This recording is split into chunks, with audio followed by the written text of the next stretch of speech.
I want to start with a story about 3 years ago. 3 years ago, in the autumn of 2023, Amsterdam almost flooded.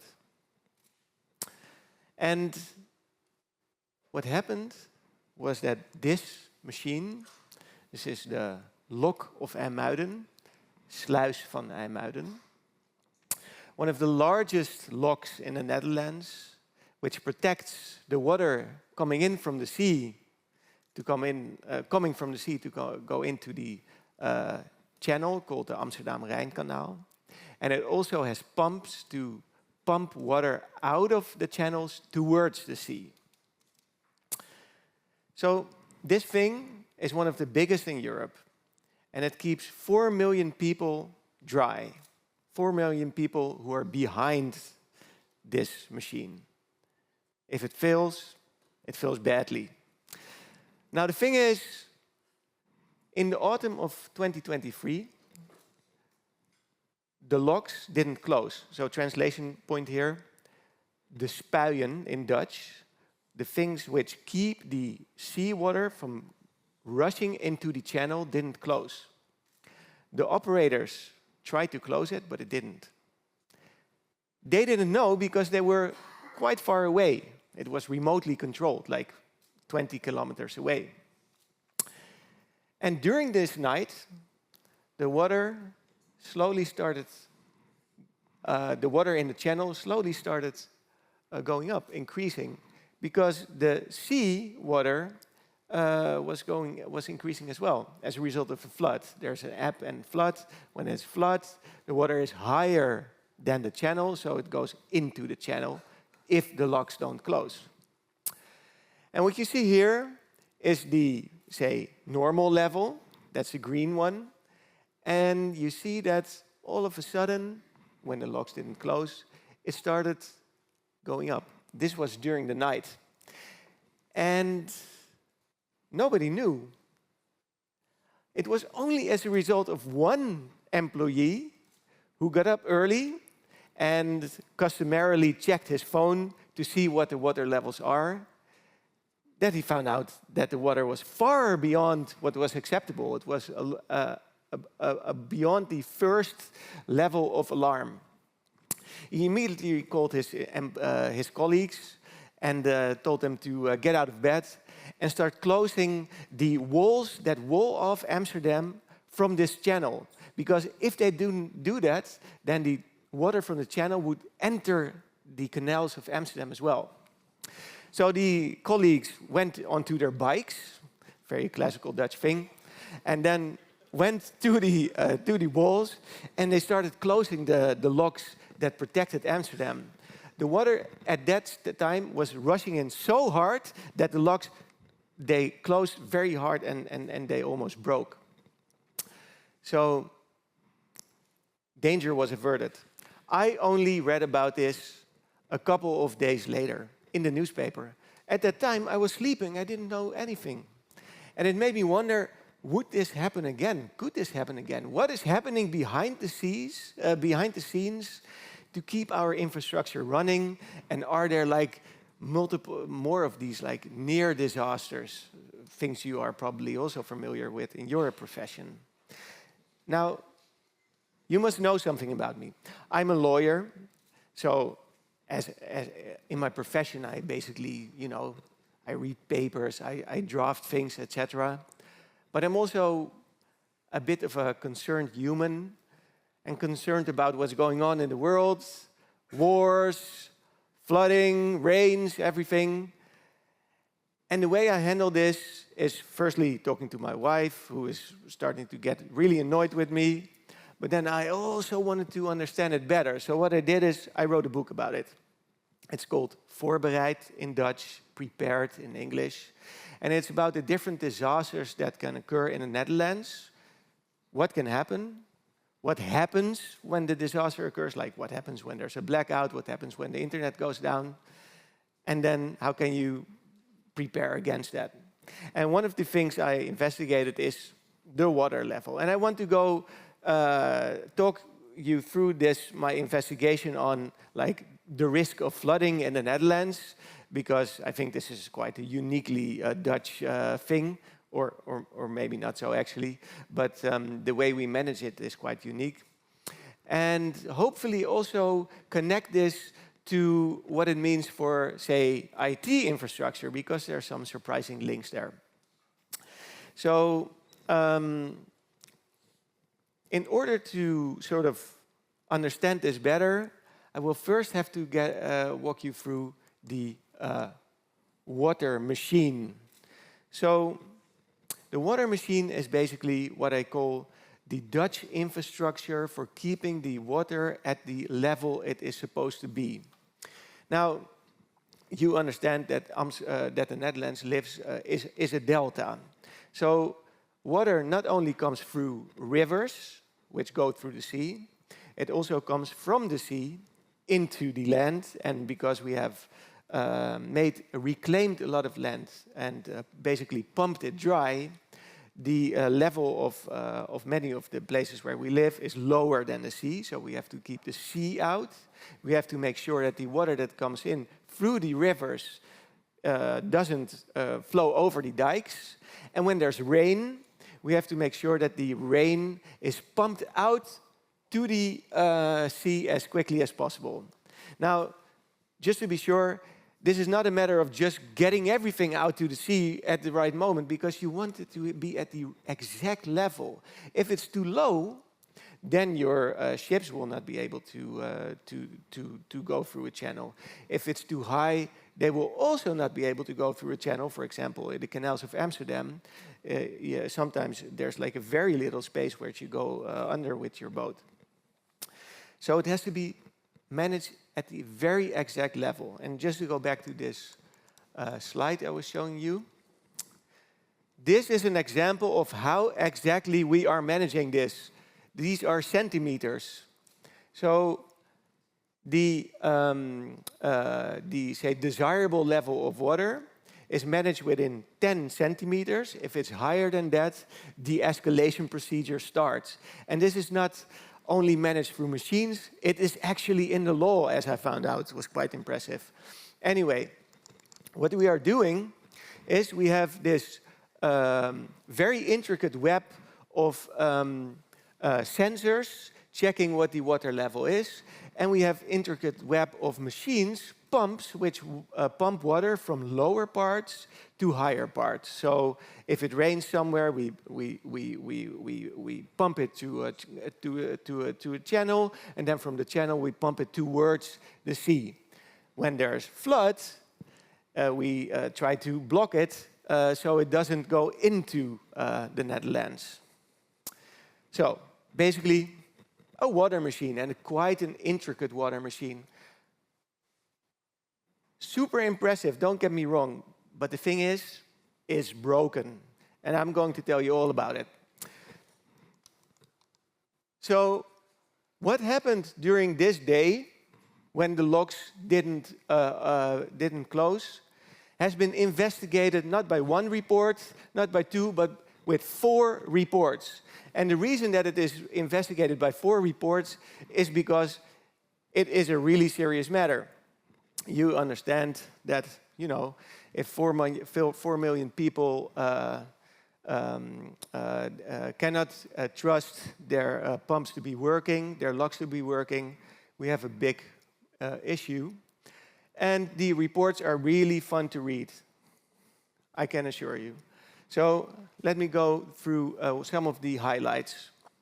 So the researchers went to the complex where they operate the locks in IJmuiden, and this is what they found. First thing, so here this is interesting. Here you see how they manage the locks, right? So in the screens below, you see. I will have another picture as well. They see like the level of the locks and how the pumps are working, etc. Now the first thing to notice is the thing on the right there, this one called E. This is like the backup control panel, because they are like 20 kilometers away from the gate. And if the internet is not working, they use the backup panel. So the researchers went there and said, like, do you know how this thing works? And they said, no, we don't. In fact, we have never turned it on, because if we turn it on, the lights start flashing like a Christmas tree, literal quote. So, you know, that's the first finding. Second finding, this is the screen they see of the different pumps. One thing to note here is that it doesn't really distinguish between, like, okay level of water and high level of water. So it's all a bit gray and indistinct, not so much to learn there. And then this was really the kicker. So during the time that the research were there, they were like, this is an interesting screen. What do we see here? And they're like, yeah, these are all the alerts that we get. And what do you do with them? No, we don't really do anything with them. They're like number of red alerts of in a number of hours. There were like 6, 7 alerts per minute, and they weren't being clicked away. They weren't handled. They were just filling up the screen. So like really bad alerts could also be in there, but it could also be like a very simple alert. Basically, it was all lost within this big wall of red alerts. Now you could think like, yeah, okay, so, you know, they have some alerts, but obviously if the water level is too high, they would also have like a sound, like an alarm going off if things go really wrong, if they are, you know, if the water is like really at a dangerous level. And of course they did, like they have an alarm. Thing is, they turned it off. It went off too often and it was annoying. So, didn't have that either. And I guess it's exemplary, or like a cautionary tale, let's call it that, for like how things can go, for what can go wrong. Because again, this is the infrastructure that keeps our feet dry. Now, this is one example of where it can go wrong, but there are multiple examples of how how the water machine can fail. Another example, let me see, where is it? No, I'm just going to do it from the top of my head. So the other way that it can fail is that most of the pumps are working on electricity. We used to work on diesel, but they now switch to electricity. So if the electricity fails, the pumps fail. So I asked these engineers, like, can't you not just put some batteries next to it as a backup? And he started laughing. He's like, these pumps are so big, you cannot even build batteries for them. And I came across a letter from one of the electricity companies to like the organization responsible for doing water management in a certain region. And the letter said, we notice you use a lot of electricity due to the rain. Can you please use a little bit less? I'm like, how? So electricity is one. And then the other thing I'm concerned about is communication, because as I told you, the locks in IJmuiden were operated remotely. The backup apparently wasn't used because it started flashing like a Christmas tree. What happened when the internet goes down? What happens then? So one thing which could happen is this. So this is a picture of Amsterdam North, the north of Amsterdam, in 1960, when a dike broke. It's very dramatic. I think also very surreal to see something like this happening around you. But it also shows that this is a possibility. And this feels, it's a black and white picture, it feels old. But the thing is, we have a very recent example of this as well. In Limburg in 2021, so much rain fell down that it basically couldn't be handled by the rivers and channels to be rushed through to the sea. And people had to be evacuated, electricity didn't work, etc. Now, many reports since then have been drafted about this incident, and also about what would happen if this, what they call water bomb, exploded at a different location, say Amsterdam. There's a report about that as well. We cannot handle it either. Our pumps don't have the capacity to handle a water bomb like Limburg. And the thing is, we don't have any assurances that this will not happen again. So some, if in the coming summer, for 2 days on end, it will rain very heavily, we will have some water standing in the streets. We will not be able to pump it away. And then the question is, what happens then? So let me walk you through like the different levels of water and how they affect our society. So the first thing, say the water is at 10 centimeters level. 10 centimeters would be annoying. It would not be very good for like crops, for example. So if you have like fields of potatoes or whatever, if there would be like a layer of water there, obviously that would not be very, very good for the crops. Camping sites will have to be evacuated. Basements might start to fill with water. Now, there's an interesting point here. I suspect that many of the data centers you're working with will have the backup generator, the diesel tanks in the basement. If the basement floods, the question is, how will you be able to access the tanks? And I hope if one thing is clear from this presentation, it is that it is not entirely inconceivable that the basement will flood. So then, if the water continues to rise at 20 centimeters, already we see more effects. The most prominent effect is that many cars will not be able to drive. Many civilian cars are not made to be able to drive through water which is higher than 20 centimeters, so they will just stop. And this is especially a problem if you have to go through like tunnels or something. Tunnels obviously will fill with water, so you will not be able to go through them. So you will not be able to escape the flooded zone. Another thing which may happen at that point in time is that the little electricity boxes standing on the street will start failing as well. And the little electricity boxes might be feeding your home, so you do not have any electricity. They might also be feeding the mobile antennas you are using to get your internet with your mobile phone.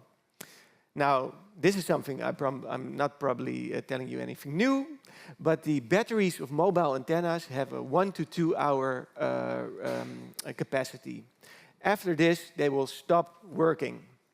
Now, this in itself may not be very problematic unless you have to coordinate. And that's something I'm also concerned with. So, say you are a data center and you have to refill your tanks.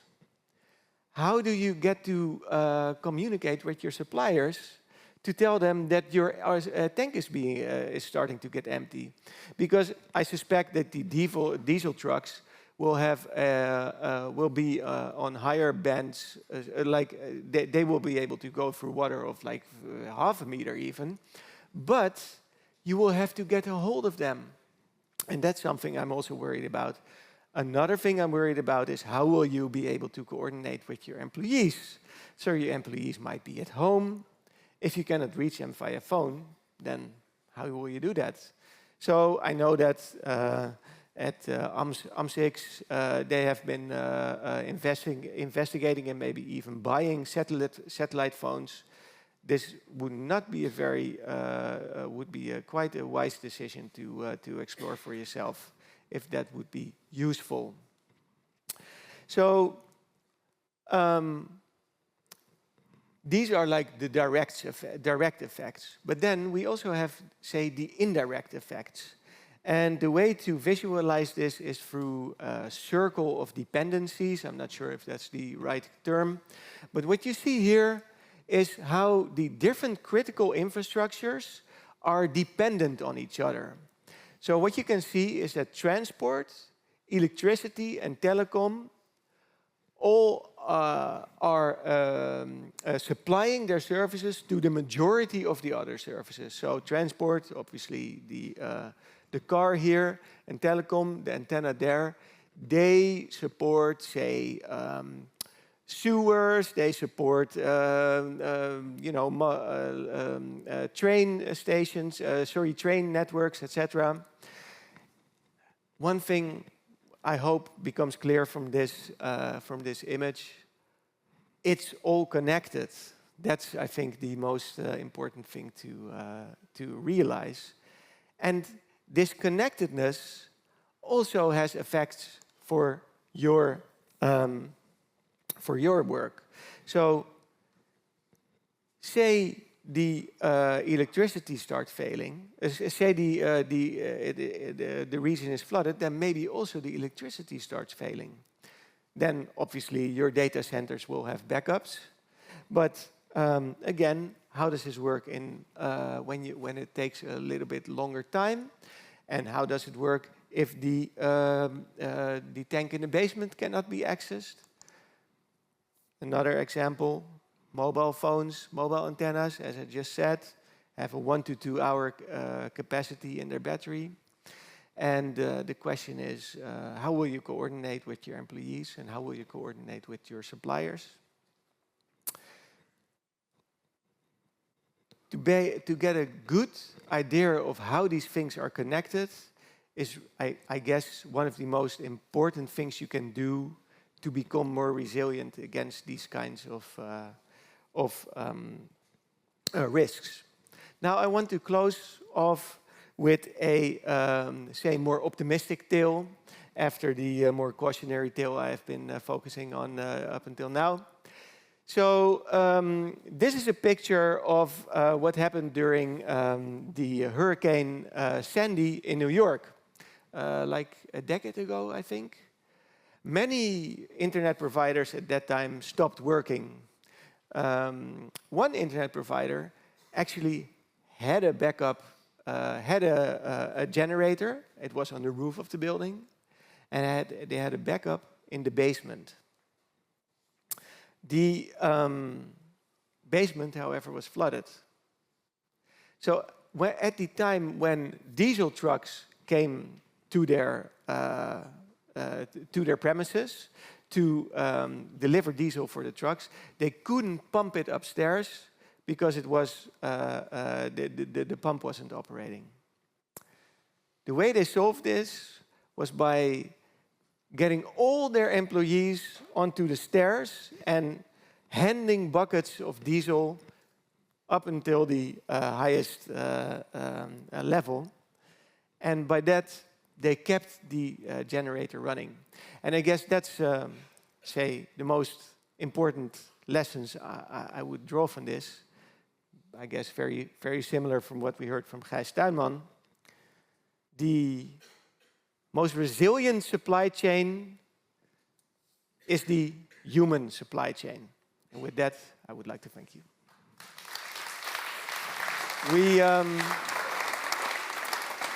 We have some time, so if you have any questions.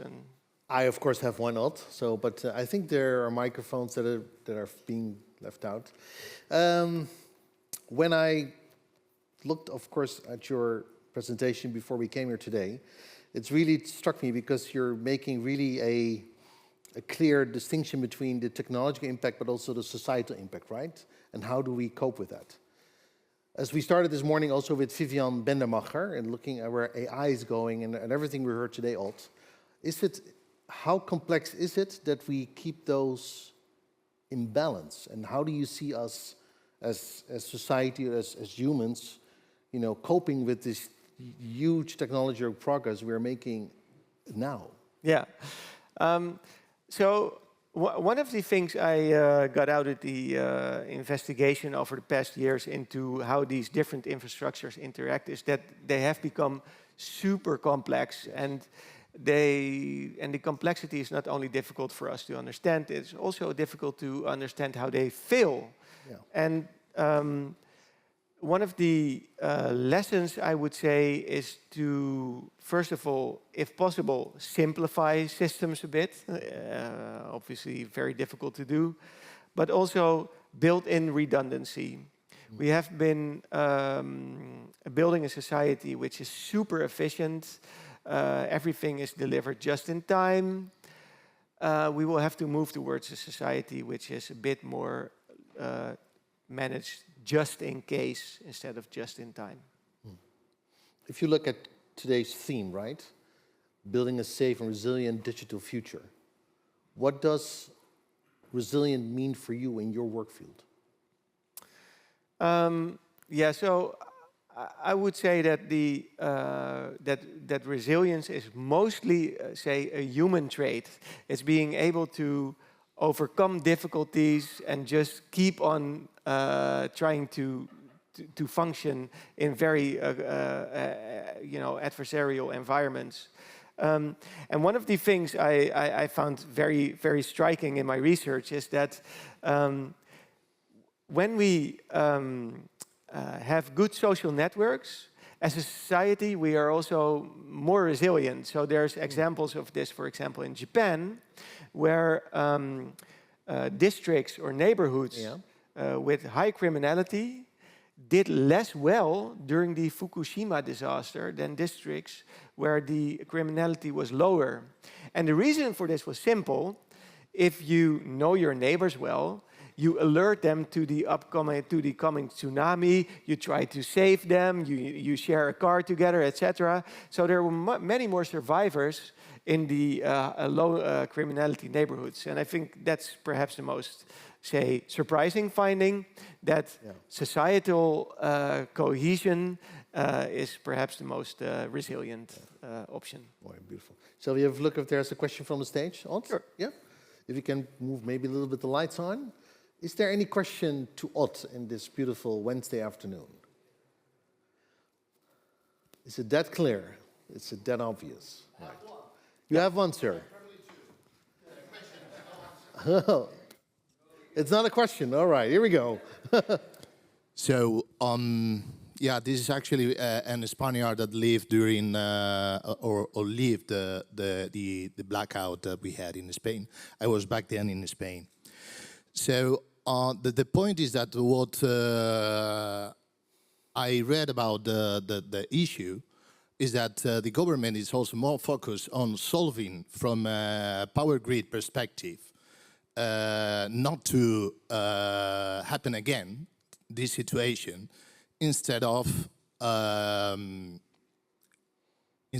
offering solutions to companies to be more resilient. Yeah. So it is, I think the perspective, it's wrong in that case. I mean, it's good that we need, obviously, a more resilient power grid. Yeah. And the second thing, for instance, is how we manage this kind of issues. For instance, in the Netherlands, used to be a country where snow was back 30, 40 years, was more common than nowadays. Nowadays, with only 20 centimeters of snow, the country is completely blocked. Mm-hmm. How is that possible? Yeah. And then the investment, so the government thinks more about investing only, or thinking about, okay, I mean, just is a matter of money.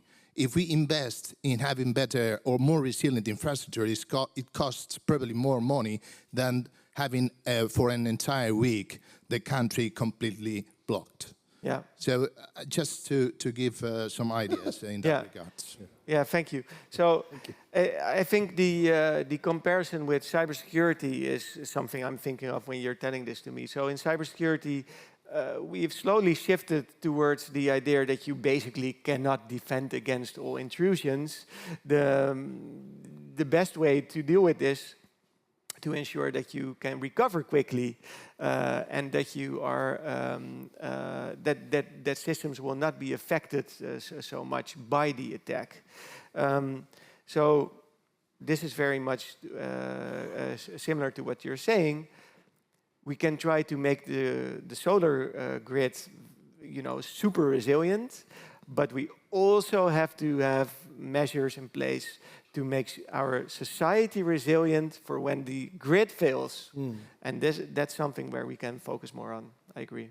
Thank you. Great question. Thank you. Oh, one more, sir. Yes. Final one. Thank you. My name is Ernst Noorman, Cyber Ambassador, Ministry of Foreign Affairs. Thank you for your presentation and the question on the water system and how it's broken. I was wondering if you have been following up your research on what has been learned about it, because one of my concerns is that what I understand is that still there are some new doors being made which can only be operated digitally and do not even have that Christmas tree which you described behind it, which are seen to be highly vulnerable, but apparently the Rijkswaterstaat, responsible for that, is very keen on having everything digitally operated. In my view, more vulnerable than before even. I totally agree, and if it's true, I'm very concerned. I haven't followed up on the situation after that. The only thing I came across was, how do you call it, klokkenluider, whistleblower? Whistleblower. A letter of some whistleblowers working at the IJmuiden that things hadn't been addressed. And one of the things I'm still worried about is, even after these 4 reports, they have not yet found out what the root cause of this incident was. So, yeah. We really have to put some more money into it. I think that's one takeaway. We put that in the room. Give a warm applause for Ott van Daalen. Thank you. Thank you, Ott.